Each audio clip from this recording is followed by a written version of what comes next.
یہ بہلول بھی اسی قبیلے کا فرد تھا، دجلہ کے کنارے مٹی کے گھروندے پاؤں پہ بناتا ہے اور انہیں مسمار کر دیتا ہے۔ وہ کبھی آپ نے دیکھا ہوگا کہ بچے ریت میں اپنا پاؤں رکھ کر کے اوپر سے ریت تھپک لیتے ہیں اور پھر پاؤں ہولے سے نکال لیتے ہیں، بچ جائے تو بڑے خوش ہوتے ہیں، اور جب کھیل ختم ہو جاتے تو اسے گرا دیتے ہیں اپنے ہاتھوں سے۔ بہلول بھی اسی شغل میں لگا ہوا ہے۔ بہلول یہ کام کر رہا ہے، گروندے بناتا ہے گراتا ہے، گروندے بناتا ہے گراتا ہے۔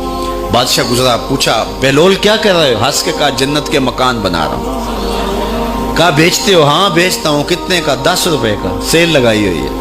بادشاہ مسکرا کے گزر گیا، دیوانہ ہے، مجنوں ہے، اپنی موج میں لگا ہے۔ پیچھے سے ملکہ زبیدہ بھی آ رہی تھی، اس نے بھی دیکھا، کہا بہلول کیا کر رہے ہو؟ کہا جنت کے مکان بنا رہا ہوں۔ کہا بیچتے ہو؟ ہاں 10 روپے کا بیچتا ہوں۔ 10 روپے بادشاہوں کے لیے کیا ہوتے ہیں؟ 10 درہم نکالے، اس کو دیے، اس نے دریائے دجلہ میں پھینک دیا۔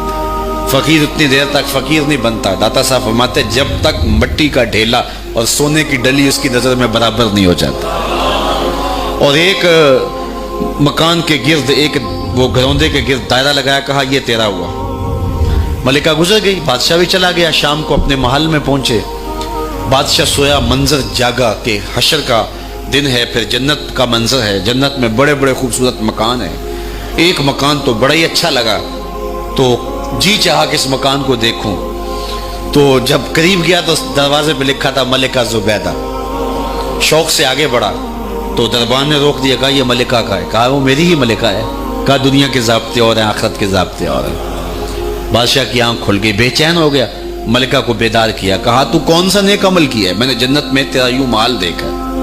ملکہ کہنے لگی وہی معمول کی نمازیں، وہی سب کچھ، کوئی نیا کام تو میں نے کیا نہیں۔ ہاں یاد آیا، کل گزر رہی تھی، دجلہ کا کنارہ تھا، وہ جسے لوگ مجذوب کہتے ہیں، وہ جو دیوانہ کہلاتا ہے، وہ بہلول، وہ جنت کے محل کہتا تھا، وہ بنا رہا۔ میں نے کہا چلو کوئی بات نہیں، فقیر ہے، 10 روپے کیا ہوتے ہیں؟ 10 روپے کا ایک محل خریدا تھا۔ بادشاہ سر پکڑ کے بیٹھ گیا، وہ تو مجھے بھی کہتا تھا۔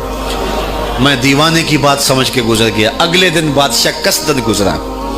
جب قصدن گزرا نا تو دل دھڑک رہا تھا کہ کہیں مجذوب پھر آج مل جائے اور اسی موج میں ہو تو کام بن جائے۔ دیکھا تو بہلول وہاں بیٹھا ہوا ہے، آگے بڑھ کے دیکھا تو کام بھی وہی۔ بادشاہ پھر رک گیا، پوچھا بہلول کیا کر رہے ہو؟ اب دل دھڑک رہا تھا کہ مجذوب ہے، کوئی اور بات کہہ دے تو چلو اچھا ہو کہ وہی جواب دے دے۔ اس نے وہی جواب دیا، جنت کے محل بنا رہا ہوں۔ بادشاہ کا کچھ دل ٹھہرا، پھر کہا اچھا بیچتے بھی ہو؟ ہاں ہاں بیچنے کے لیے بنا رہا ہوں۔ بادشاہ ادھر جیب میں ہاتھ ڈال رہا ہے اور ادھر پوچھ رہا ہے کتنے کا؟ کہا آدھی حکومت لگے گی۔ کہا کل تو 10 روپے کے بتا رہے تھے۔ کہا کل تم نے دیکھا نہیں تھا، آج سودا دیکھ کے لے رہے ہو۔ اللہ تعالیٰ ارشاد فرماتا ہے انما تنذر من اتبع الذکر وخشی الرحمن بالغیب، جو ان ڈٹھے سودے کرتے ہیں، جو بغیر دیکھ کے کرتے ہیں۔ اچھا چلو ایک خوشخبری میں آپ کو بھی سناؤں، اور وہ خوشخبری رسول اللہ کی زبان سے۔ حضور نے فرمایا طوبی لمن رآنی وآمن بی وطوبی 7 مرات من لم یرانی وآمن بی۔ فرمایا صحابہ تمہیں مبارک ہو ایمان کی کہ تم نے مجھے دیکھا اور میرے اوپر ایمان لائے، اور کہا انہیں 7 مبارکیں ہوں جنہوں نے مجھے دیکھا بھی نہیں ہوگا اور پھر بھی ایمان لائیں گے۔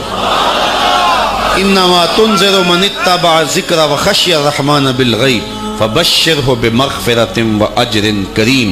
ان کو بشارت دے دیجئے بڑی عزت والے اجر کی اور خوشخبری بھی، تو جس اجر کو میرا رب بھی کریم کہہ رہا ہے۔